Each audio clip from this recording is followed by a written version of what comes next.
Something happened to the camera. It's funny.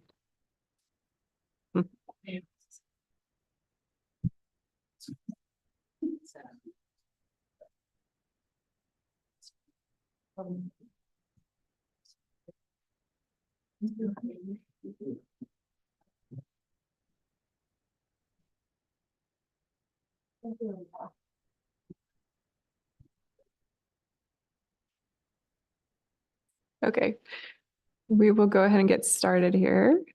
I will call to order the Yamhill County Board of Commissioners formal session for June 6th of 2024. It is 10:03 in the morning, and I will go ahead and lead us in the flag salute.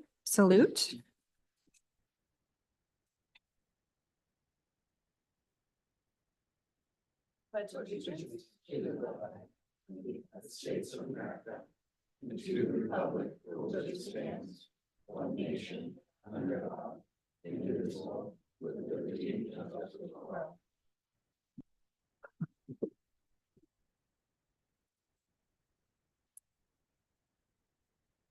Okay, so item C is our calendar session.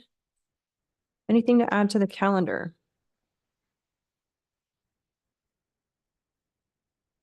And just a reminder, we do have YCOM budget is Tuesday, but Thursday is our county budget hearing. Okay. So lots of important stuff happening next week, budget related. Anything else to add? Nope. Okay. Item D is public comment. This time period is reserved for public comment on any topic other than an agenda item, a quasi judicial land use matter, or a topic scheduled for a public hearing. And I do want to acknowledge that we received a written public comment, so commissioners have seen that. And I also have two individuals signed up for public comment, Kate Stokes and Jerry Turgeson. If you'd like to come forward now. Welcome.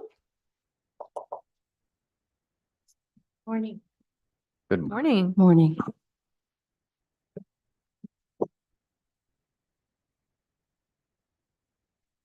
I'm Kate Stokes, and I'm the Executive Director of the Community Wellness Collective.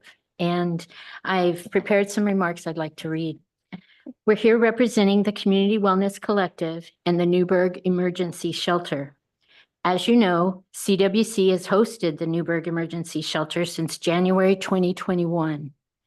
As an organization, we feel we stepped up at the request of community partners and opened the county's only true low barrier shelter. By summer of 2021, our organization was operating this low barrier shelter 7 nights per week. In the last 3 years of operations, we have sustained this goal of nightly operation, closing for only 1 single night since opening. Most recently, operating out of Northside Community Church, we have become a relied upon, consistent service for not only Newburgh, but Yamhill County as the only 7-night-a-week shelter in the county. As an organization, we are committed to clear communication, transparency, and active collaboration and partnership with other community-based organizations and our local city and county government officials. Our current shelter funding, extended through the generosity of the Behavioral Health HHS Housing Grant, concludes on 6/30. That's in a few weeks. When we were originally awarded this grant, the intent of it was to provide a 90-day transitional overlap between CWC and YCAP to achieve a handoff of clients and to ease any disruption of services for our community. This does not seem possible at this time, as we have no communication from YCAP on their opening of the new navigation center at Harvest House. Now, I personally have contacted them and asked, do we have an open date? and I was not given one. And this was recently. We asked the Board of Commissioners to consider any temporary emergency funding to extend sheltering beyond 6:30. And I can go into more detail if you want. We had no plans to continue sheltering after 6:30. In fact, we've been planning a whole new project that we have sent information out about it called our Heart Project. But we do have the staffing and we have the organizational capacity to do so for a bridge period if funding becomes available. I'm just really concerned, as I've alerted you before in writing, that that shelter goes away. It takes 40 people out of shelter every night. That's concerning. It should be concerning for all of us. We are actively weighing all available options. I go everywhere to talk about it. To balance daily support for our clients, we're providing as much coverage as we can until YCAP opens. We intend to keep the Board of Commissioners, the City of Newburgh, and all of our community and faith-based partners apprised on a weekly basis as we land closer to that deadline, looking for an effective solution. It just really concerns me. And so that's why I'm here today. But I brought along Dr. Jerry Turgeson, and she has some things that maybe she can shed about the people groups in our shelter, which is more detailed information. Thank you so much for having me today. I'm Dr. Jerry Turgeson. I'm a psychologist by training, and I'm a board certified provider in health psychology. So the background and the lens that I have when it comes to the sheltering work that we offer. As an organization, we're really proud of the work that we have done maintaining consistent operations and providing 2 hot meals a day to guests and offering low barrier access to on-site medical and mental health services, treating both chronic and acute medical health related needs and complex and chronic mental health related needs, in addition to offering addiction medicine and addiction related treatment services on-site at the shelter. Our willingness to collaborate has resulted in our organization becoming a trusted partner to local organizations and departments, including our local police department, social service agencies, mental health agencies, hospitals, and other community-related housing organizations frequently call for collaboration or refer patients or individuals directly to us for sheltering services. I do think it's important that we call attention to the unique complexities of the guests that we serve. Since November of 2023, 96% of our guests, or 168 unique individuals, have a current or active mental health diagnosis, such as PTSD, depression, or anxiety. 53.5% of those individuals served by Newburgh Emergency Shelter have a severe and persistent mental illness, such as schizophrenia, delusional disorder, psychosis, or a complex mood disorder, none of which are related to the use of substances. 75% of our most complex guests, or right around 63 individuals, entered Newburgh Emergency Sheltering Services without appropriate medication management or treatment for their complex mental health related needs. Our guests with severe and persistent mental illness diagnoses have significant impacts to their daily functioning and their safety and well-being in the community. 15%, or about 24 individuals, are currently experiencing, or since November, reported experiencing active addiction.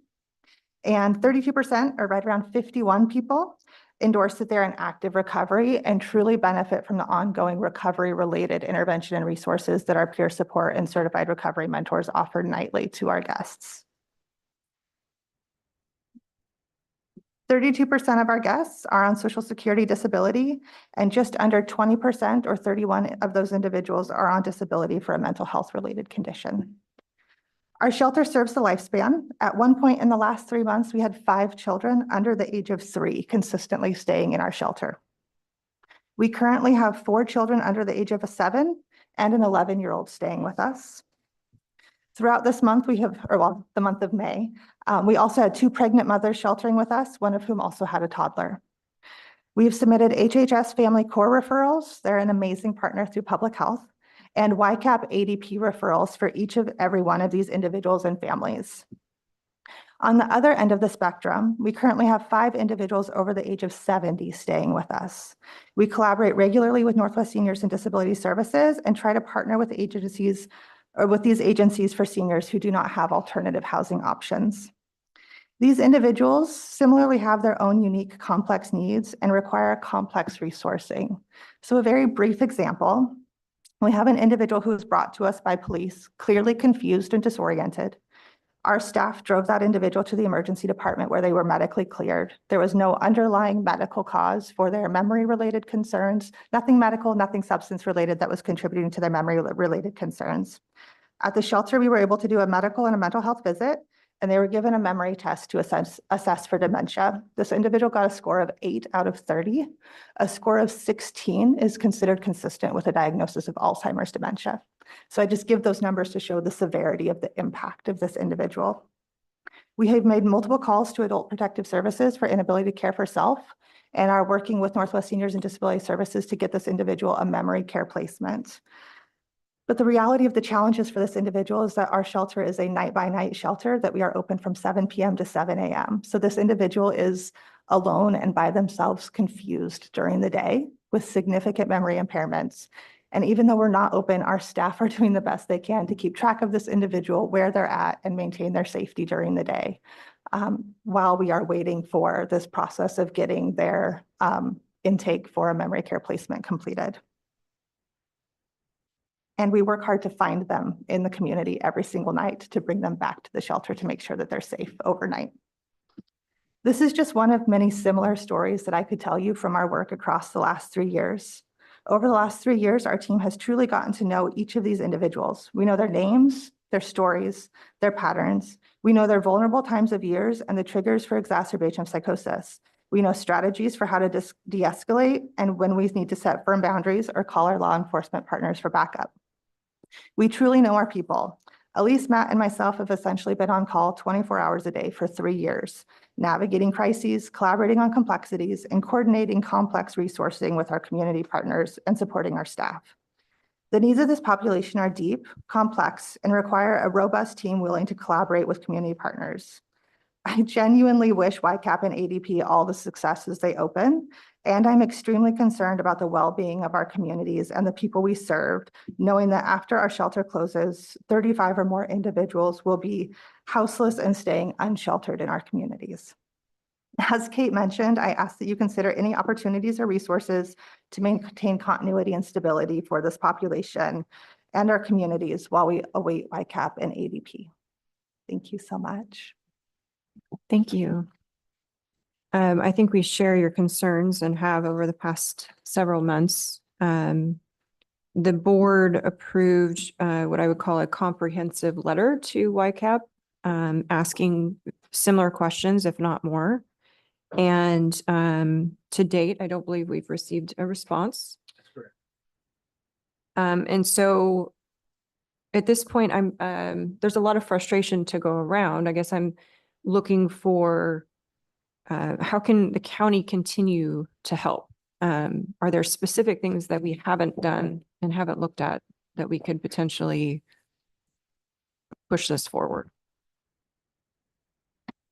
I would just add that I think we've been successful in our little corner of the world. Most of you know I worked at YCAP for 20 years and loved my job very much, and really learned a lot about homelessness and the complexities of that. But I will say that the answer is always to be proactive, not reactive. So once a shelter closes, you become reactive to any service provision, any interventions. I mean, I understand our city is looking at, a camping site and on all of that. I could talk all day about that in another time and place. But in my mind, again, that's a very reactive way. Right now, if you were to go anywhere in Newburgh, you're not going to find too many tents, or you're not going to see that, because we've worked very hard to create a system of services where we have the nighttime shelter where behavioral health is brought in, medical is brought in to a captive audience. They're given security, they're given food. And now we're operating the drop-in center on Main Street so that we can seamlessly bring them from the shelter, the low barrier shelter that closes at 7 in the morning. They can come and spend the day with practitioners at the daytime drop-in center. It's not ideal. If I could create something different, I really would.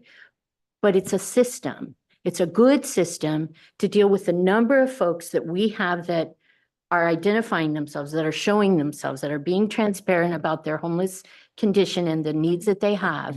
And it's a way that our community has been responding. And I think that's a really good system. Now, I applaud YCAP. I think the NAV Center is going to be brilliant and wonderful, but I would like them to open, please. I mean, I'm concerned about these 40 people and those little kids and those old people. I think we all should be. So I don't know what you can do. You've been pretty heroic already. I mean, you gave us that stopgap money, which really helped. It got us to be able to continue that proactive stance. But the 30th is coming fast and I don't see any other options. I had a early bird Rotary meeting this morning where I did a presentation and I asked them to create survival aid kits for me. I haven't asked for survival aid kits for a long time. A survival aid kit, FYI, is just a sleeping bag, a small linear tarp, some MREs, some water. Because what do? I'd rather be proactive, even if we don't have a shelter. Thank you. So a couple of things. Dr. Turgeson, your contract is with Providence. So there's a physician. Am I correct in that? So there's the behavioral health component that's being funded by contract with Providence and a physician who's there on site regularly. Yes, so Measure 110 funding has supported that cost. Say again? Measure 110 funding. Okay, so you through got Measure Providence 110 money. grant Okay. funds the medical providers. So you have in place, as you've outlined, 2 meals a day, nightly sheltering, regular supports. I know during the winter storm, you were the only game in town and you guys got there. Yep. Sometimes walked folks from one area to the other, got restaurants to pony up for food. And that was how our folks stayed sheltered that night. Right now, the city of Newburgh has announced their plans there's a private party who has offered their property along 219 near the airport in Newburgh. It's going to be highly visible by law enforcement. It is not ideal, but they also realize that regarding the Boise case, they are required to provide an alternate site if there is Yes. no operating shelter. Yes. You are it. I have Yeah. been in the new YCAP Navigation Center / shelter, and it is beautiful, but it is empty. And there are no people sleeping there, and there are no children or seniors who are sleeping in those rooms. And yet you have a church that has dedicated space and treasure to be able to house these people. Yeah. So I contacted Northwest Senior Disabilities, and the program manager was reaching out to find out if any of these senior individuals could be housed. So you alluded to that. That is a big piece. As you know, if someone's resistant to going into memory care or adult foster home, they can't be forced. Right. But it is an option for them to stay there. The individual who has the Alzheimer's-like disability is otherwise wandering around the community. I also know that law enforcement has no option when they're picking someone up. Where do they take them? Right. Do they take them to the hospital? Our hospitals are overburdened. They have nowhere else to take them, and you have taken them in. One more question. In terms of your collaboration with Yamhill County Behavioral Health and Family Corps and all of those, what's the engagement been? Yamhill County and Health and Human Services have been amazing partners. So we work really hard to get releases of information for those clients that are engaged in services and work really hard to collaborate So we have several guests that we have signed releases where we collaborate with their case manager and their resources. It can take some time and it can take some trust to develop those services, I think, or to develop that, the trust to get that ability to do that coordination for individuals. There is, I think one of the things that has been really powerful about having consistent, they know there is a therapist there every Wednesday and a therapist there every other Thursday. When you are houseless and trying to prioritize food and shelter and daily navigation, it can be very difficult. And dealing with psychosis, it can be very difficult to remember to show up next Thursday at 3 p.m. And so our team, our daytime team, part of what we're trying to implement now at the drop-in center is that our team is now trying to help manage those appointments for guests so that we're picking them up, we're driving them to appointments, we're doing everything we can to help to support that continuity on our end.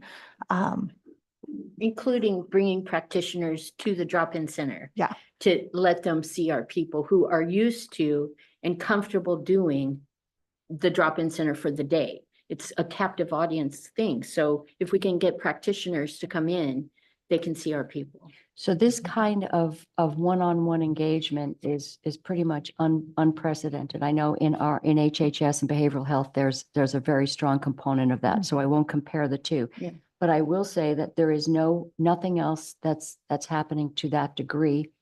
And I also know that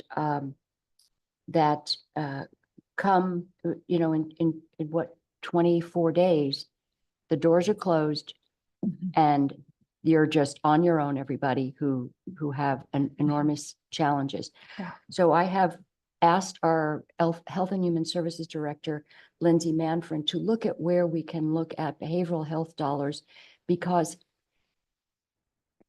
we can give all the money in the world to YCAP, but if there's nothing carried across the finish line, we have lots of unfinished projects and we have people in danger of being kicked out onto the street.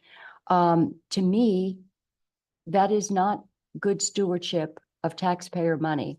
So I'm going to make the commitment that I will ask her to look at what options we have, at least until YCAP opens, because there is no date. It was supposed to be December, then it was supposed to be March, then it was supposed to be June. Now we're talking the fall, and that's even up for grabs. In the meantime, what happens? So I have very little faith in YCAP carrying this across the finish line in time for us to get these people sheltered. Obviously, they're not going to do it. It's coming up in 3 weeks. So that's the only thing that I can think of, is that we have the opportunity and we have behavioral health dollars stashed away somewhere.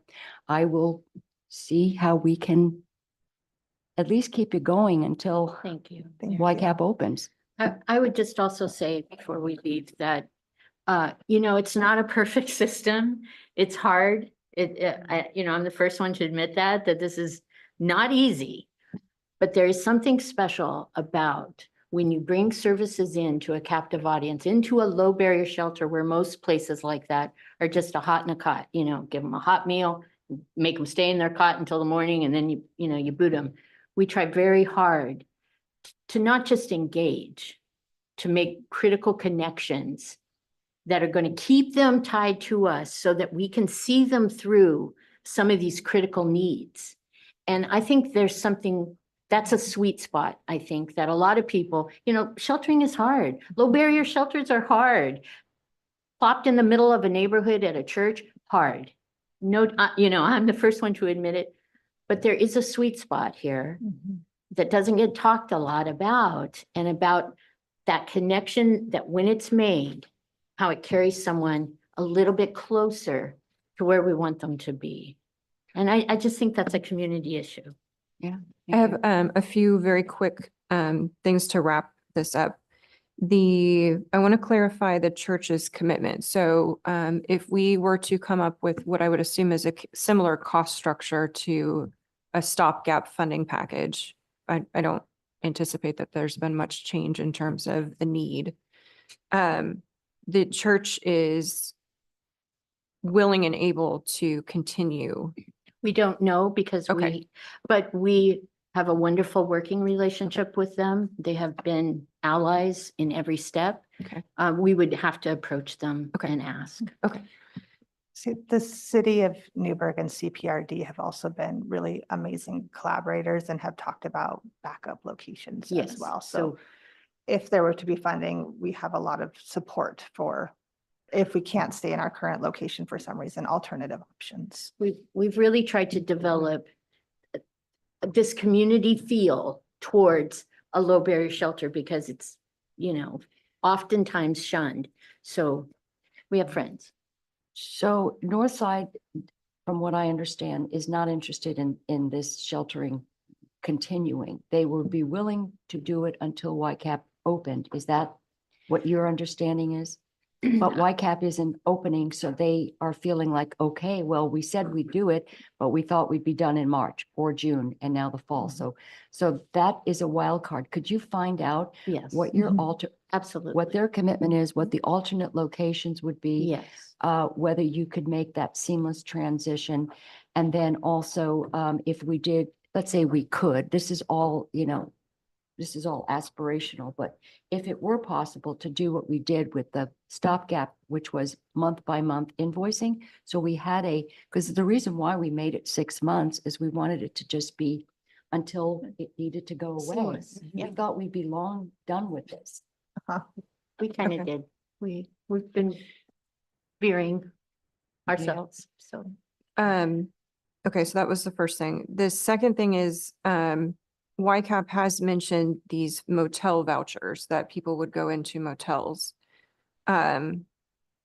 Is there a process that you're aware of where you're connecting with them on the motel vouchers? They do have a referral system and Okay. I have attended meetings where their referral system is discussed and it is based on a priority level system, which is fair, very fair when you have so many to serve.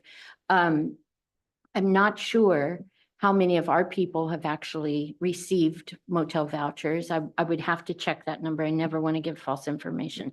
But I'm not really sure. You may know more about that So- as far as in our town. One of our standing Yeah. kind of check-in requirements for Yeah. our new guests is that we offer them the opportunity to have us submit an ADP referral on their Yes. behalf through YCAP. Yes. So we have submitted referrals for all of the guests who That are check in. staying with us, who Yeah. are willing, which I would say is nearly 100%. Yeah. Um, As a standard as operating a standard procedure. procedure. So we automatically put in a referral for But- them. Right, but at this point, we can't say that I June can't. or July 1st, All of our all people will be 40 hotel. individuals will be. And in a it's not motel. forever. The hotel is not forever. Right, It's a short period of time, okay, but they can speak to that. okay. And the last thing is, I think we need to probably get back on the phone and see if we can't get an answer to YCAP. Thank And you. continue to push since we have 3 weeks. Thank you. Thank you all. Appreciate Thank your you. time. Thank you. Thank you. Okay, is there any other public comment for today? And if you're online, please raise your virtual hand.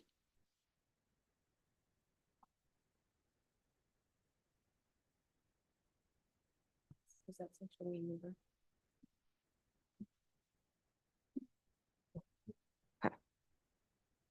Okay. That brings us to our department updates, and we have several today. So we will start off with our district attorney's office with our DA, Brad Berry. And DA-elect Kate Lynch, technically. Yes, the assessor to be removed from the building. All right. As as I walk by him, he says, his final update. So, good morning. I'm happy to talk about anything with our office, but earlier this week, we had a meeting related to House Bill 4002, the deflection program, grant opportunities and the like, and Ken suggested it might be a good idea to bring an update to you all so that you know this is coming. The timing is important because the application has to be in July 1st. So we're on a very, very fast track right now. So I wanted to share a little bit with what the program is beginning to look like. I know Commissioner Bershauer has been in a lot of our meetings, but share with you what it's starting to look like. We've got some big challenges still ahead of us, and I'll talk a little bit about that, and then answer any questions I can. The sheriff is here, has been involved in this all along. I'll talk more about that in a moment.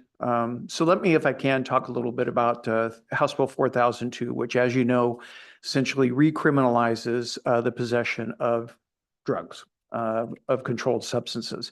It does so, though, in a interesting fashion, in that the legislature has crafted a program where they really are encouraging counties to look at deflecting people out of the criminal justice system. And they refer to it as deflection. I like to talk about it as diversion, because that's something that my office is very familiar with. We've utilized diversion programs as long as I can remember, especially related to drugs. What the intent is, obviously, where Measure 110 just completely failed. Intent is to get people engaged in treatment and not engaged in the criminal justice system. But at least now we have the opportunity to utilize the criminal justice system as an incentive. The carrot and the stick is now at least partially back. As we've crafted this, and we've had a lot of meetings and spent a lot of time on this, the first place I wanted to be sure that we had buy-in is a process for law enforcement up front when they encounter somebody on the street that does not consume a significant amount of time, because if it does do that, it's not going to work at all from the street level. And then how do we get to a point where we can encourage someone to engage in treatment? The process I think that we're going to see, and that you can expect at least today, is that law enforcement will, when they have this encounter, they will cite somebody to appear on a drug charge. And we're anticipating that's going to be someplace out around 30 days. We are looking at a position that would be two positions. One is a coordinator. Coordinator then would be notified we've had this contact. Coordinator will have the responsibility to reach out and work to engage somebody in the treatment process, get them assessed, get them involved in treatment. That's a lot harder than it sounds. And I'm happy to answer questions about that. But that'll be the big lift on this entire process that we have, is getting somebody to engage in treatment. If they engage, and if they get assessed and engage in treatment, then what will happen as that citation comes to my office is we won't file on it. We'll decline to file so long as somebody is engaged in treatment services. We always will have the ability, if they then fall away, to go ahead and file and issue a warrant to have them. And then we'll utilize the criminal justice system to encourage engagement in treatment, much like we've done with conditional discharge in the past. And again, as I mentioned, when I talk about diversion from our office, as long as I have been DA, those who come in on a single possession of a controlled substance, they're early on the criminal justice system, well over 90, probably close to 95% have been offered conditional discharge. So we're used to this process where we deflect, which is what the legislature wants. We move them to a place where we're encouraging treatment, not conviction. I don't need a criminal conviction. We want to get people better. We want to give them opportunities to get better. So there are a lot of, when I talk about unanswered questions, we've just started the conversation about what is successful. What is successful, such that the case goes away and stays away. And that's going to be, we've already had some conversations related over the last couple of days. And I suspect that those are going to be some really, I don't know about intense, but there's a lot of moving parts in determining whether or not somebody has been successful in engaging in treatment, and what does that look like. But I will tell you, as a team, we had law enforcement, my office, and public health or HHS, we have a long history of collaborating. And I am confident that we will work this out. There's no question in my mind that we will get there. We're not going to, I can tell you today, I don't see eye to eye with where our starting position is, but we've already had communication back and forth about how would we tweak it, what will it look like, but we're going to have to come up with that. Now, the part about the grant, and that's kind of making sure you understand. Obviously, the BOC authorizes grant applications, and we are anticipating that we're going to have one before July 1st. The sheriff has stepped up and offered his staff. The undersheriff will actually be taking on developing the grant application. We recognize that there are going to be pieces of that my office is going to have to complete. There will be pieces that HHS will have to complete. And then certainly, obviously, the sheriff's office will have it. But we will all be working together to apply for this particular grant. We know that today it looks like the grant amount will be $486,000. As when it was originally, it looked like it would be more like 516,000. But now I think we're going to be someplace between that $475,000 and $500,000. And what will it pay for? The current working approach will be, it will fund 3 people, so to speak. We need that coordinator position, a person who is trained in encouraging, motivating people to get into treatment, who recognizes the needs, likely has a history so that they can relate to individuals who we'll be dealing with and help to motivate them. We also recognize that we are going to be responsible for maintaining statistics. And that's how many do we encounter? How many do we get in treatment? How long did they stay? All kinds of things like that. And the sheriff had a really good idea that really they already have records people who do similar things. And so we're anticipating that, and I might be using the wrong term, Sam can correct me, but a records clerk who will maintain that information.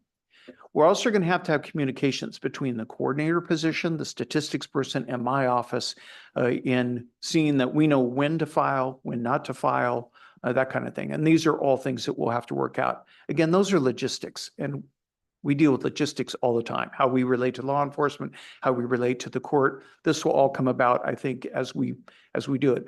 I am really, really confident that come September 1, when it kicks back in, that it becomes a crime again, that we'll have a process that will change by September the 3rd. I mean, this is going to be something that's going to have to learn as we go and will readily morph to make changes so that it works better. And it works better for the person that we're dealing with, the addicted person. It works better for law enforcement. It works better for the courts. And as well as HHS. So a lot of people that we have to take into account. But we recognize that those 2 positions, the coordinator being the primary one to get people motivated to treatment, the statistics person, because we know we're going to have to maintain those stats. The third one is going to be in my office. And I don't like to prognosticate, I'll say difficulty, but we recognize that the vast majority of individuals who are cited to appear will likely not engage in treatment within that first 30 days, which then means they come to us. And the way that House Bill 4002 is set up, it's not just come to us and file and have it as a kind of any other case that we would have, but it's set up such that they repeatedly come back to court and we do one more step up the ladder before, in fact, the system could actually employ something like incarceration as a motivator. So those are going to involve multiple appearances in court, and that's all on us. Judge Wiles has been part of our meetings. He's attended, looking at Lindsay, 3 of them, I think, so far. And the court is not excited about having this book of work back, but recognize it's going to be important. The main load is going to be on our office to figure out a way that we track these people. Who comes to court when? Are we issuing warrants? Are we just appearing in court? What is it going to be? And so that's going to be a workload on us. This also doesn't count treatment providers and the like, but I think Director Manfred has indicated they have the ability to treat these folks. They have the person power there in place today to treat, which we're fortunate for. I talk to my colleagues all around the state and I say, we have never hurt for the ability to get people into treatment. You want treatment and you walk in the door, you're going to get treatment. And we are so far ahead of so many counties in having that ability. And that's little counties and that's big counties, you know, from Multnomah County to Malheur County. We are in a better position than most of the counties are for that. So we're really fortunate, and we have been since I've been DA. We've had that ability. So we still have that ability. So I anticipate that the grant application will work to fund 3 positions: the coordinator. If you're familiar with the LEADS program, they call them the navigator in Marion County, a statistics person, and probably a communication tunnel, which will work in multiple directions so that we all know what's going on with a particular individual. And then lastly, a deputy DA to handle these. We don't know the kind of numbers we're going to have. The last time we had stats was from 2020, before ballot measure 110 was in place. And in 2020, we filed over 500 standalone PCS cases. My hope is that we don't get back to that kind of number, but we have to be prepared to take on what will come through the door. So that's kind of what we're looking at. That's kind of, I think that's the shape of what our program how it will begin. But more importantly, from your perspective, you've got the heads up that this is what I anticipate we'll want to do with the funding that will come from 4002 funding to the county related to putting up this program. Thank you. Mhm. I was kind of relieved to see as they were going through the application process that they did list specifically deputy DAs as a qualifying expense. We were a little worried about that in the beginning, so Mhm. that was good to see. I think that also for the board, it's key to acknowledge that this funding is expected to continue. Hopefully, this is just the start. So in terms of taking on all of these new positions or adding them, you know, hopefully with successful programs, the state will continue to. That really Well, is my expectation. If we don't start until September, which of course we won't, we'll be into the long session in what, 3.5 months, 4 months. So the ability for the legislature to look, see which programs are working or not working, we won't have sufficient time to say whether or not what we set up is effective or not effective. And that's going to go for everybody who sets up new programs, I think, around the state. So I just can't envision that the legislature would build this with 4002. And then after we've had 3 months or 4 months or 6 months Right. to work it, that they then pull the funding away. That just would make no sense at all. Yeah. That was my question. This sounds great, except if the funding goes away, we have Right. 3 people in a program that's sort of hanging out at loose ends. So Mhm. that would be great if they continued the funding. That's all the discussions I know. I've talked with the ODAA lobbyist a lot, and we were very involved in all the negotiations on this. And there is really no expectation that it would go away, at least for the next biennium. You've heard me speak at AOC where I've said, you know, when the state hits a recession, the first thing they do is cut funding to counties. And so I think those are really reasonable questions. I don't see it in the short term in the sense of now and then through the next biennium.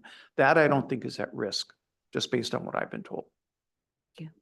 We've also been putting a lot of pressure on the legislature to acknowledge that the success isn't going to happen in 12 months. It takes at least 18 to 24 months to see. So Correct. hopefully that pressure continues forward. Any other questions on this? So we should see something in the next, 2 weeks? Within the next 2 weeks? Sam might know better. I know that the undersheriff yesterday or the day before kicked out where we all kind of register. So that related to, Okay. we can see the working application, the like, all that. And again, Sheriff Elliott would know better than I, but I think we're going to be on a very short turnaround Mhm. on this. And for example, if they ask that we need you to, what are the costs, what are this, what are that, we're going to have to get that turned very quickly. But he's got Brandon on it, and Brandon, it's not their first rodeo, obviously, with Yeah. grant applications. But yes, I don't know about within 2 weeks. I really hate having grant applications going on the last day, Right. but we only have a month. Maybe Well, next and I week would just would be- highlight the standard practice or policy of bringing all grant applications for the board. It's a formality, but the board will also get to see the grant agreement if awarded. And so it's completely up to the board that if you wanted to, if you're okay with proceeding and submitting the application, that you could give the green light today based on, because the framework is going to look exactly, like Brad spelled out. So it's up to you. If it takes the pressure off getting the grant application put together, the board could basically consent to go ahead and submitting the application and not necessarily having to come back and have that Okay. formal action. Christian, do you want to add that on maybe at the end of our agenda? The grant application approval process that the practice the board has adopted, it doesn't really require any formal action. We've been bringing applications, but as long as there's an understanding and acknowledgement from the board, and I think it sounds like everyone's clear on what the grant application is going to be for, I don't believe any more formal action than that would be required. Okay, so I will call for consensus to submit. Sounds Okay. good. Okay, Sounds good. thank you. Thank you. Thank you. All right, next up is our Public Works Director, Mark Lago. Welcome, Mark. Good morning. Good morning. So this morning I do have Adam Dubinsky and Michael Ward, which is the vice and chair of RAC, will be doing a presentation after me with their annual update. So they're going to be talking about accomplishments. I'm going to focus on what's ahead this summer for Public Works. So this month, actually this week, there's a contractor working right now on the lower half of Albertson Road to fix the sub-base failures. Last year, the same contractor did the upper half, so we have some contingency there. As well as we have flaggers down at Albertson and North Valley, so we can keep the traffic moving because that's obviously a big intersection for commuters. Also this week, we've submitted our Mercury TMDL report to DEQ. We will also finish up hauling our chip rock to staging areas around the county. If you remember from the map, we have certain areas around the county where we can keep the mobilization costs down for the contractor to go right to those piles when they're doing the chip sealing. Public Works also will be finishing up all the road preps for the 24 overlay and chip seal projects. That's things like tree trimming, vegetation trimming, ditch work, and et cetera. In July, we're going to be working with Portland Western Railway to install 3 track slabs on Ribbon Bend Road near Whiteson. We'll also start our overlay project doing 5 of the 6 roads. Also in July, we'll be looking at replacing that Pike Road Bridge that is just outside of the city of Yamhill. There will be a 60-day closure with detours. In August, we'll continue replacing that Pike Road Bridge. And at the end of the month, we'll start our chip seal projects. And then going to September, the first week of September, we'll finish up those chip seal projects. And we'll also be finishing up in the month of September, the Pike Road Bridge just outside of Yamhill. There will be night work on West Side Road. That's our last road of our overlay project. We're going to do it at night just because there's just too much traffic during the day. Once all the overlays and chip seals are completed, we'll work with Marion County to get all the roads striped. We did that last year with them, and it was a win-win for both counties. And also we'll start our superstructure replacement on Pike Road Bridge on Turner Creek, which is about 5 miles outside of Yamhill. And that's just the top part of the bridge. We're still using the abutments. We're just replacing the top. Going into maintenance for Public Works, we always try to have 2 mowers out all summer long and mowing the grass and also doing brushing until we get into the high fire season. We have 3 to 4 of these, and that's always because 1 or more are broke just because of the heavy use of these type of equipment. Also, we're very busy replacing, upsizing, and repairing culverts during the summer while the water levels are low. We don't do very much road grading on the gravel roads because of the high fire danger. But if we do, we always bring a water truck out. Maybe we have some problem areas, for example, of washboards. We'll really wet down that gravel quite well, and then we'll do the grading operation. I do want to point out that we have finished locating over 8,000 culverts in the county. That is the ones that cross the road and the ones that are for the driveways as well. Ranges from 12-inch in diameter all the way up to 96 inches in diameter. So we have a very busy summer ahead, as you can see. That's all I have for my report before I turn over to the RIAC Chair and Vice Chair. Is there any questions? Thanks, Mark. Okay. Hey.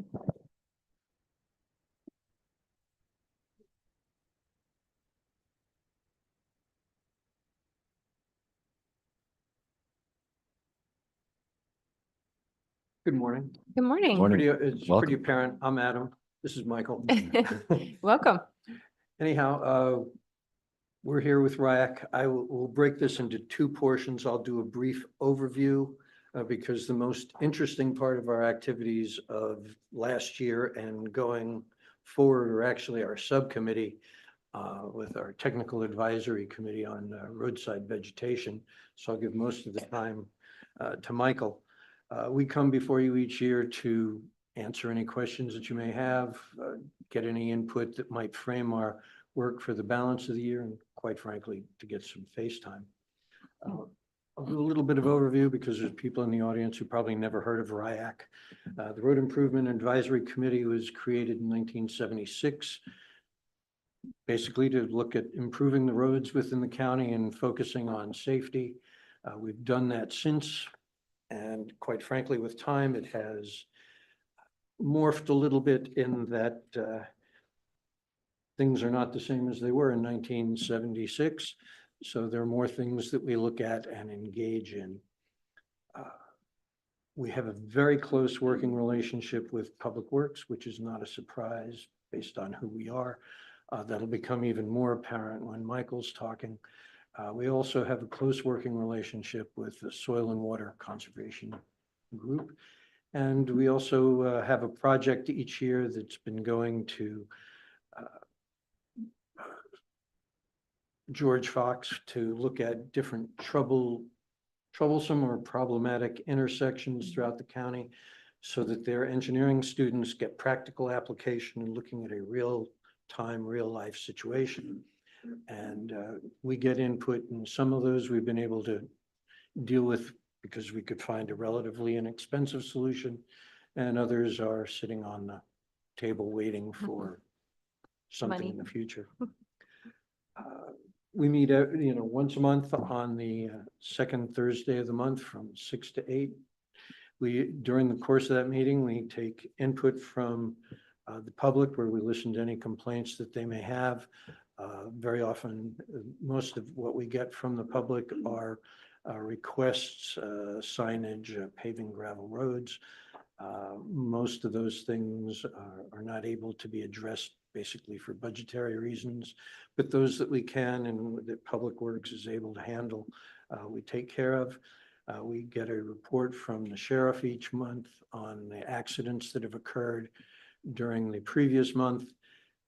And we've been fleshing out where those occur to see if we can get a statistical basis for where most of the accidents occur so that we can focus on those areas in the future.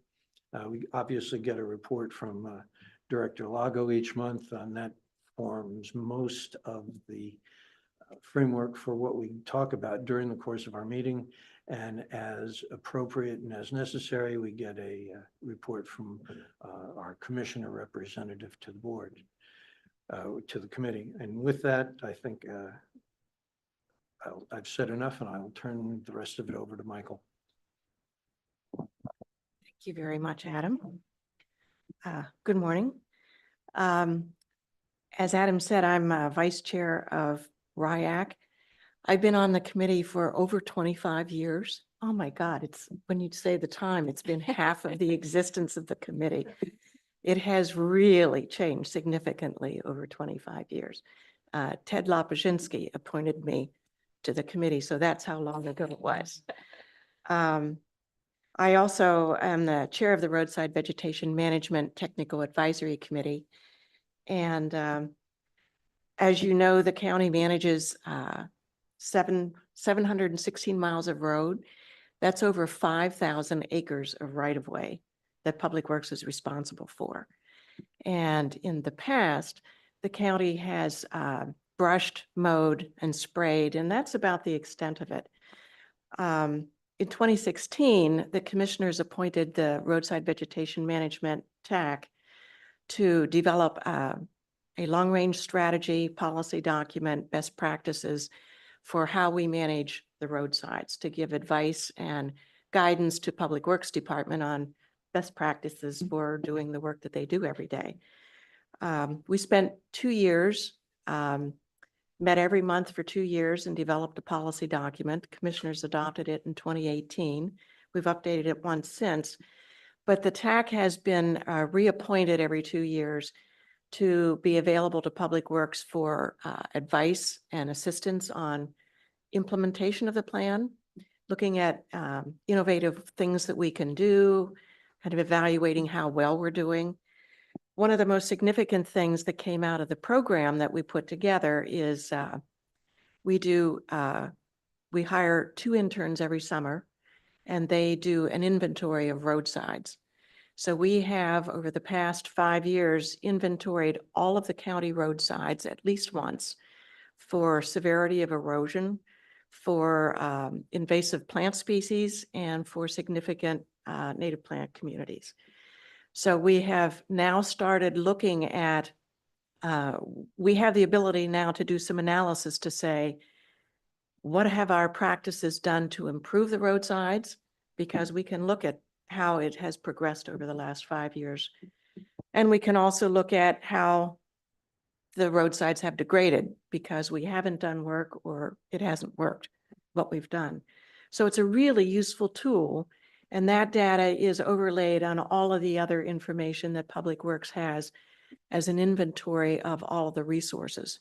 So when Mark talks about all of the culverts in the county, that's one layer that you can look at on all of our county roadsides. The vegetation is something else you can look at as an overlay to all of our roadsides. Erosion severity, you can look at that specifically. So we have really good data. And as I say, we've been hiring 2 interns every year. The program was set up primarily by Susan Aldrich Markham, who's a TAC member, a very focused, experienced, intense person who has really done a wonderful job of putting this whole program together. And over the last many years, she has essentially been responsible for getting the kids hired and manage them throughout the summer and coming up with information at the end of the summer. A significant thing that has happened in 2023 was hiring Nick Wilkinson, who is just amazing. Public Works has had a part-time person, well, half of a person, pretty much responsible for the roadside vegetation management over the 25 years I've been working with them. And Mark hired a full-time person who didn't stay very long, but Nick is a real keeper. He is really amazing. He's doing some wonderful work. He's very, very qualified, very progressive, very proactive. And we've also hired Tracy Womack, who is his technician working with him. So going from half an FTE to 2 full-time FTEs to help manage 5,000 acres is pretty significant for Public Works. And we're really looking forward to what we're going to be able to do over the next couple of years. One of the biggest things we're looking at this year is transitioning the internship program to Public Works. Susan has pretty much managed it for the past many years, and Nick has taken on responsibility now to hire the interns and to manage the program, with the rest of us kind of being there as assistants and providing guidance and that type of thing. Couple of the other notable things that we've done, notable to me, probably not to you. We've improved the inventory protocol for the endangered Kincaid's lupin, which is significant. We have adopted protocol from the Institute of Applied Ecology, so now we have a standardized approach throughout the state on how we look at Kincaid's lupin and how we're doing to preserve the plant as well as the endangered Fender's blue butterfly. And we've gotten very good response from Fish and Wildlife Service, who oversees our habitat conservation plan for Kincaid's lupin and Fender's blue. And a good part of that is because of the roadside inventory work we've been doing and the data that we've been able to develop. We're setting up a monitoring program for milkweed the same way. Monarch butterfly is being considered for endangered species protection.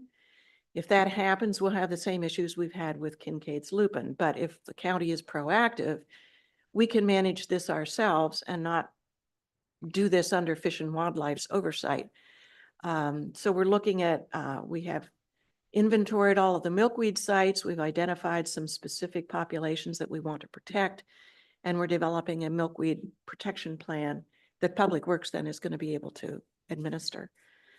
From a invasive species perspective, Susan and Nick, Susan was a former OSU extension agent.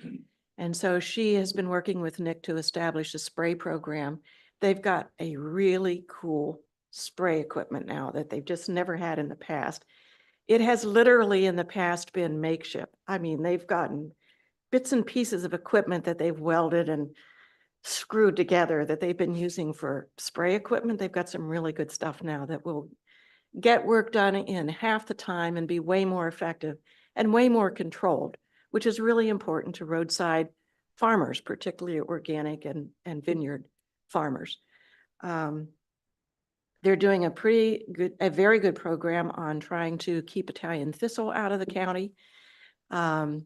Susan, using the inventory, has highlighted where all the spots are around the county. We have a good chance to keep that from coming established. And it's a really, really nasty weed.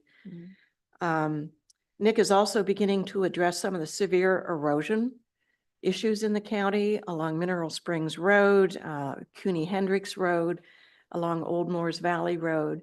And those are areas that we've highlighted as severe erosion that needs to be addressed. That's important not only because it's good stewardship of our properties that we own in the county, but it's important for your Mercury TMDL program as well. So those are just a few of the highlights of the things that we've been working on. We have really appreciated working with Mark and with Nick and Tracy. They have really taken on the importance of our roadsides and how important it is to maintain them, but also use them as a resource for the beautiful county that we have, and work with Soil and Water Conservation District, the Greater Yamhill Watershed Council to coordinate the activities that we're doing so we can maximize the limited resources that all of us have, and even be able to get some grant monies to do some of the work that we want to do along the roadsides. So it's really moving forward very positively, and we're really excited about having Nick and Tracy working with us over the next couple of years. Okay, thank you. Appreciate that. Yeah. Any questions, commissioners? Just want to say thank you for all your work over the years. It's been a long time and you guys have done great work. Thank you. Yeah, and Commissioner Starrett, I think, was commissioner when we started all these conversations, which was pretty Thank you. nice to see you to continuing to see be you too. interested. Thank you. Appreciate Thank it. you. Thank you. I'm just glad that I'm not the only one that likes to nerd out on the equipment. She got pretty excited with the spray. Yeah. But that's a pretty cool piece of it. Bet you guys have some really exciting conversations. Oh, your eyes would glaze in the first few Yeah, minutes. probably. So, but I have this picture of the butterfly tour and I can't remember where Michael was at, but it's my wife's behind me and Travis and we're sneaking in on this butterfly and she took a picture of us like hovering over this one butter, trying not to scare it, but trying to get the best picture ever. And it's just, that was a good tour. It was. Thank you. Thank you. Thank you guys very much.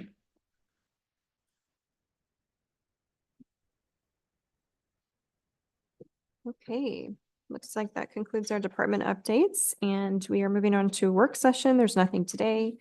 There's nothing under consent, nothing under old business.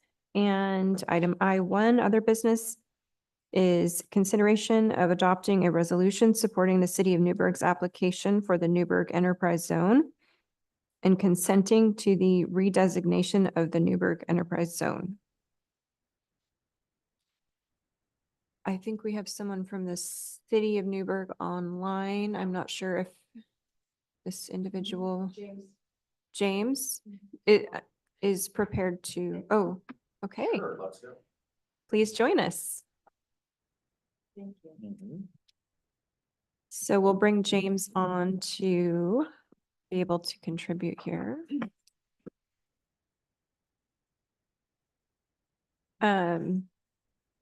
I don't know, maybe Derek, if you want to give us a brief Sure. overview, and you were on the board when this was originally passed, right? Actually, it happened a month before I got on the board. Okay, The original. so maybe sort of. Yeah, so order. Newburgh's had an easy zone for as long as I can remember, and that's going back a while. In July, it will be expired and they have to get it redesignated to continue it.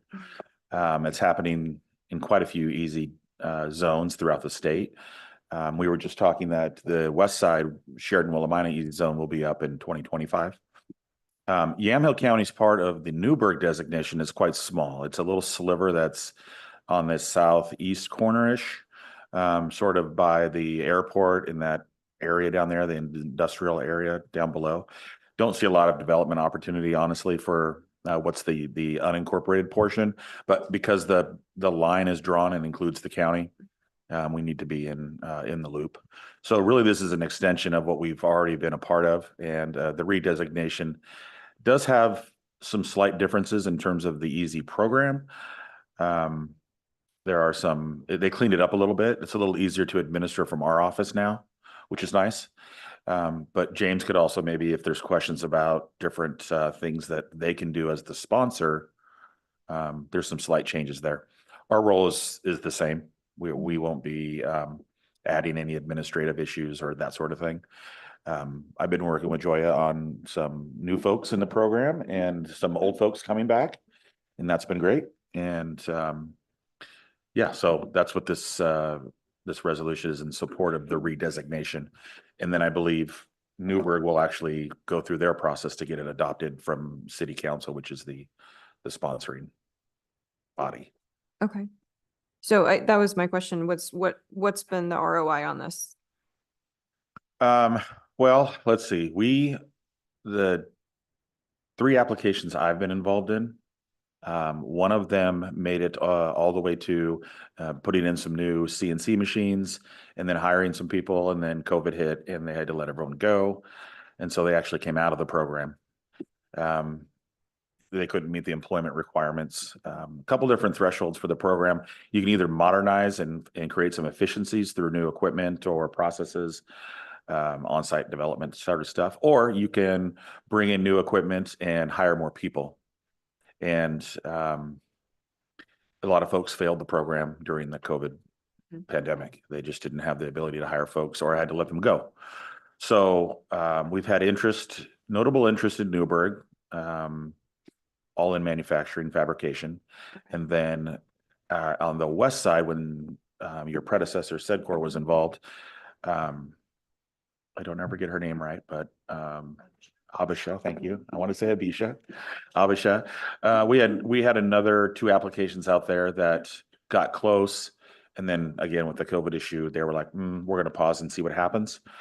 I'm hopeful that comes back around, and I think you're working on opportunities there. Yeah, so we have current applications in process for 2 participants in Newburgh. And then there's some others in the works, but there's only been I'm going on 13 years. So there's been one company that's really utilized it in Newburgh. And then they used it for, I think 2 years, and then came out in the 3rd year. And they had a 5-year plan. So it's up to 5 years, 3 to 5 years. Yeah, this standard is 3, and then you can request from the governing body up to 5. Okay. And then if they get outside the 3 and get to the request to 5, then some other conditions come in. And it really actually, it opens up quite a bit. If they go outside of the standard 3 and get the request to 5, then the city as a sponsor can say, we want to add some other things. Okay. Let's put some money into this idea of like a training programs and bringing on sort of journeyman type programs with the high school and that sort of thing.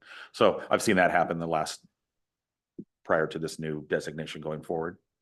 But 1 through 3 is pretty straightforward. 3 to 5, you get some extra curriculum and things.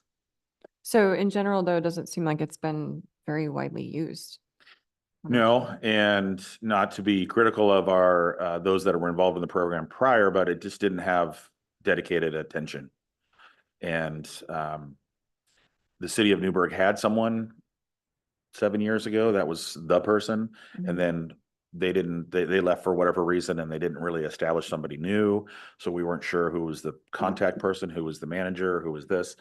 They've retooled and they've got, I think James is joining us online. He is the person for the zone. Okay. And now with Joya also on our team, it really creates the ability to connect. I've seen more activity in 6 months, 7 months, 6, 7, whatever, than the first 10 years in terms of interest from actual property owners, Okay. meeting with them, seeing what their projects are, and possibly going forward. So I'm optimistic that with the right attention, it'll get utilized. It's a good one. And you probably can't talk specifics maybe about some of those projects, but there's activity happening. There's activity. Okay. And there's activity in the West Valley as well. And Okay. I've already, sorry. Yeah. I've been in touch with the city, both Willamina and Sheridan. And I also spoke with SEDCOR because Willamina and Sheridan will be the sponsors for West Valley. They will continue to that. However, SEDCOR will be assisting them with that program, and they were already on board with that. And so the county will be also at the table during those discussions when it comes time for them to start their renewal, which won't begin until probably beginning of 2025. What does the zone out there cover? The 2 It's cities? both the cities of Willamina and Sheridan, and I think just along the highway. They had to Little connect them to create one yeah. boundary. They drew Right. a thin line between the two, but it's what's incorporated in Willamina and Sheridan. And there's all kinds of regulations regarding what the easy looks like, how many miles are in between them, all kinds of things. So, but that one's been established for a while, so it should not be changing. And I don't believe there are going to be any changes to the boundaries of the Newburgh one as well. And we've had that conversation. Right. Okay. That would be a different process if that happens. So the new, We'd be coming back to talk about it Right. unless we got it. I guess if the boundary didn't include the county County. portion, then maybe it Mhm. wouldn't, but yeah, there might be an idea at some point, and I've met with James and his team on it. We're such a small part of the line. It's almost like somebody accidentally drew us in. So it might be just better for all involved to say it's really a Newburgh thing. But it'll hit our office no matter whether the unincorporated portion is part of it or not. We do the exemptions. So Right. once the new equipment or the new investment is completed, then it comes to our office for administration. It's a lot like what's happened, what we did out on the SIP program for Hampton. It's just in a designated zone. So it's about an investment with an abatement upfront. Yeah, 3 to 5 years. so Newburgh School District is facing some financial problems. How does this new requirement help them? Yeah, excellent question. So one of the new requirements under plans being redesignated going forward is there'll be an agreement between the zone sponsors, so it'll be the city of Newburgh and the affected school district. And they will work out a sort of a fee in lieu, Mhm. much like we did with the programs we did for Yeah. for Hampton, where they're going to pay something to make them whole. Okay. I'll be working with James and his team to figure out what that number is, so that as applications come in, it can be part of their Mhm. approval process. But yeah, making K-12 whole in the new EZ zones was one of the new criteria. Yeah. Okay. So I have a couple of questions about the competing EZ zones. The closest one you say is Sheridan, Willamina. Where is there another one in our region Oh, I mean, I just know what's in our county. or in our county? Oh, so Newburgh and Willamina Sheridan. That's it. That's it. Because sometimes you're gonna, cannibalize each other if you've got Right. competing EZ zones. And then also, there are some criticisms that these benefits are short-lived. So it kind of, the benefit outweighs the cost of, government, public infrastructure, all of that, if they're short-lived. And once the incentives go away, then you wind up having an exit after they've, all the benefits have been used up. So those are the only concerns Yeah. that I have. And then also that return on investment. What are we actually seeing? It's sort of like urban renewal areas. Are we actually seeing any benefit, or is it wind up becoming so administratively onerous and maybe that's something that James can address? Yeah, the management of the program is the key. The issue is you get in front of the folks and you work them through the process, you get them on, the intent is they stay. Yeah. It's not a temporary sort of solution for them to relocate somewhere else. And I would also add that the majority of well, I shouldn't say that. So far, the majority of the action and the activity, I should say, around the program has been about expansion and not de novo startups or that kind of thing. So they are established businesses. They're looking for a way to expand and get some reprieve during the upcycle of new equipment or otherwise. But there is an opportunity, and we met with someone who was a brand new startup just yesterday. A little bit over a year old. Yeah, and where he's excited to be here, and they're excited to have him. But I see what you're saying. I understand the concern and lack of oversight or lack of engagement in the program. It would definitely be an issue. Could be.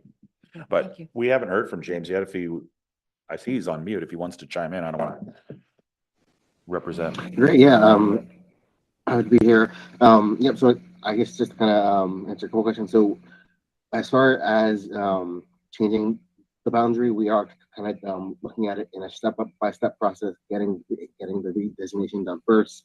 And then City Council has talked about, updating the boundary to include some sites for some other possible users that have expressed interest. So we'll be looking at that possible boundary change once the zone itself would be redesignated. And as Derek mentioned, any unincorporated areas would require kind of this follow-up resolution with the county when that boundary change occurs. And then, yeah, I think as far as the kind of use and kind of the long-term impact, I think kind of the focus on employment growth with this investment, and then really the types of investment that qualify are intended to kind of be long-term buildings on the ground, equipment that doesn't move, so not things with wheels that can drive away. So kind of think how the easy targets the investment, and then paired with bringing people in new employment kind of contributes to that, hopefully longer term impact beyond the tax abatement. So the boundary can change after the renewal? You could. We would, if it involved us, we would be back to talking about the new map and do we consent and are we part of the program? Okay. They can, I believe, and James, you can clarify, but I believe they can expand areas that don't include us in the city boundaries for them, by their own board approvals. Okay. Makes sense. Thank you. Okay, so we do need to adopt a resolution in support since we're part of it, technically. Yeah, we had Jody draft this up for us because we looked at the prior one and it was a resolution, but then had a board order and we weren't exactly sure what we needed to do to just sort of continue as is. And so this is what she's put together, and it does look like it has a resolution number indicator. Okay. So. All right. Any With you further on. questions? No, I had just some initial questions of participation in it, but Yeah. I'm glad that there's some clarification there, and it sounds like mostly management stuff that we're addressing to get a little bit more engagement. So that's awesome.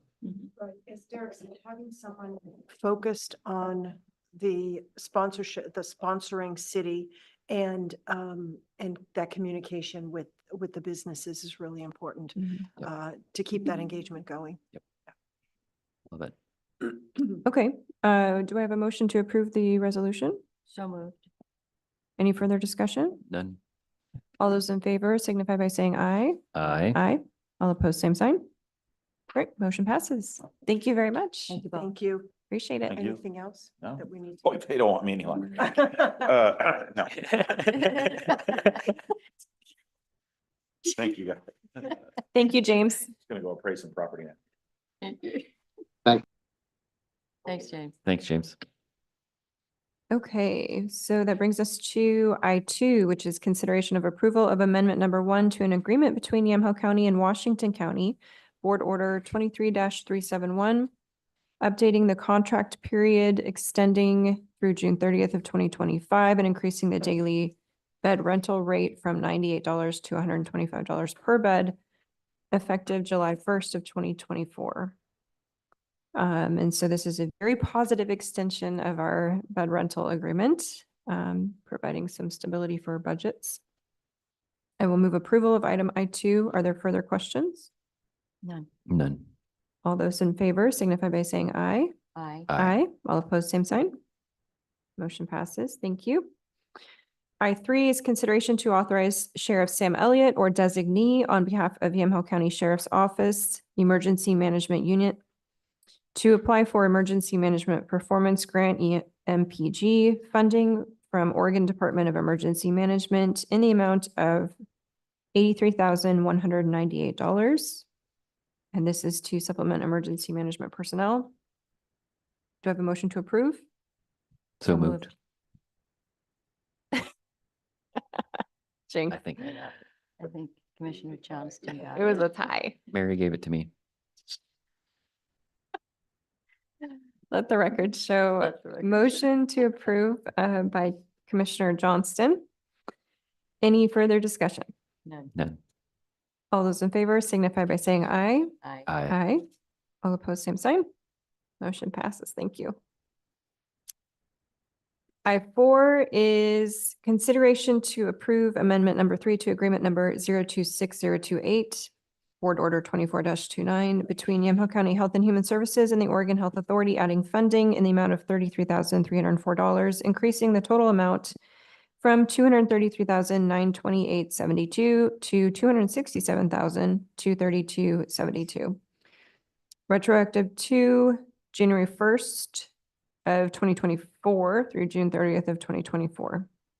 This is necessary, excuse me, for reimbursement for additional expenses for the liability insurance that the county would incur for aid and assist population during our community restorations services.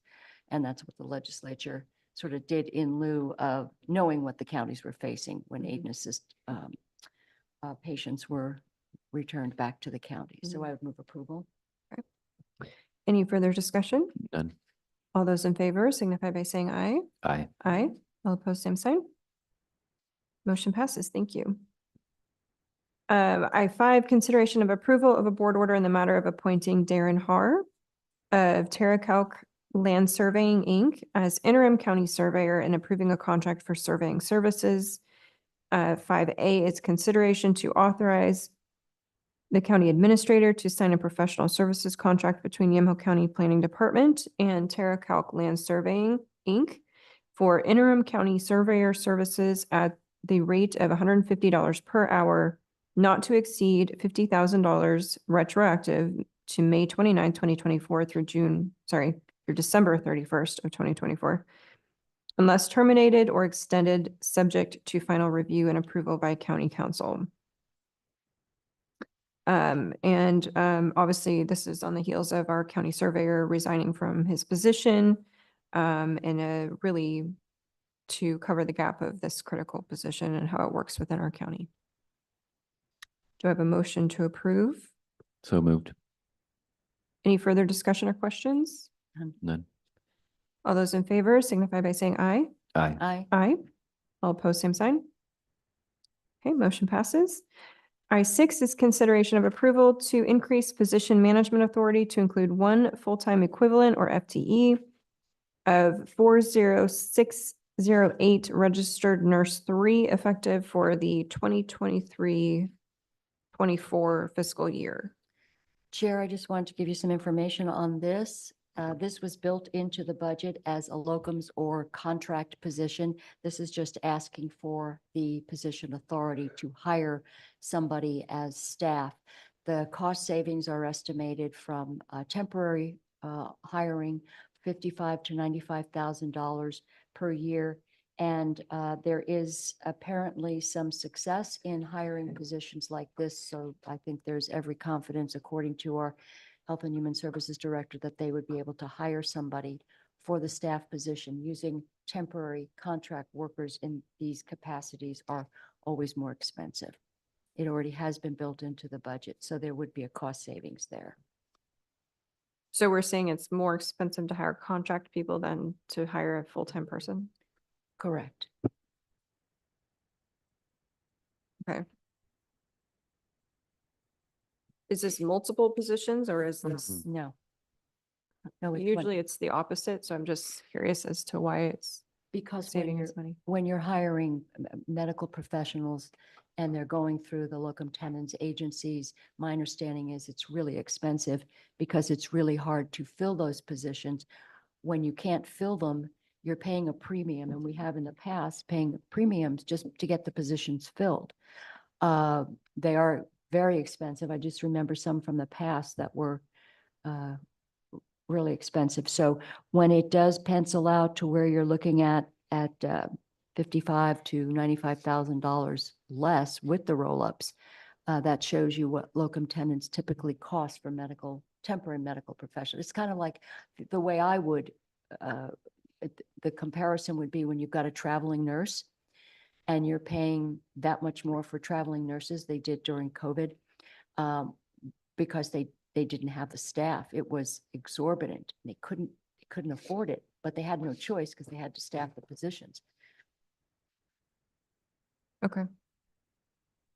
But the position was budgeted under the temporary cost. So this would Have a net, supposedly be a cost savings. net savings. Okay. Okay, any further questions? Did we have a motion to approve? I moved approval. You, okay. Okay, if there's no further discussion, all those in favor signify by saying aye. Aye. Aye. All opposed, same sign. Great, motion passes. Thank you. Item J is our public hearing. There's nothing today. And that brings us to announcements. Commissioners, any announcements? Had the privilege of going around and giving the scholarship awards out for the Fair and Rodeo ambassadors this week. It went well. Yeah. Lots of good pictures. And everybody got their scholarships. Everybody got their scholarship except for Yeah. one. One's a junior, so it'll be Oh, yeah. next that's right. year. Oh, But And it is definitely grad weekend, so congratulations to all of our graduating Yes. seniors. Yep. congratulations. Got one in my household. It's an exciting time. look forward to the parades, Yeah. Yep. driving the ambassadors around. I have one announcement. We had our ASA meeting yesterday, and a number of things were discussed, updating and addressing some of the issues OHA came back with on our ASA plan rewrite. And the other thing that I had been brought to my attention from Representative Anna Sharp was some of the proposed rules that would affect our emergency from our first responders, firefighters, and EMS, had to do with OSHA requirements. Now, it's great to say these are things you should do for the safety of your staff, but it's another thing to do it without any commensurate funding. So this would really be a severe strain on already strained fire districts. So we have agreed to write a letter as an ASA and as individual fire districts to regarding OSHA's proposed rules. And I was pleased to see that because some of the requirements would be prohibitive for our fire districts. Okay. Anything else for the good of the order? All right, we will adjourn the Yamaha County Board of Commissioners formal session for June 6th of 2024. It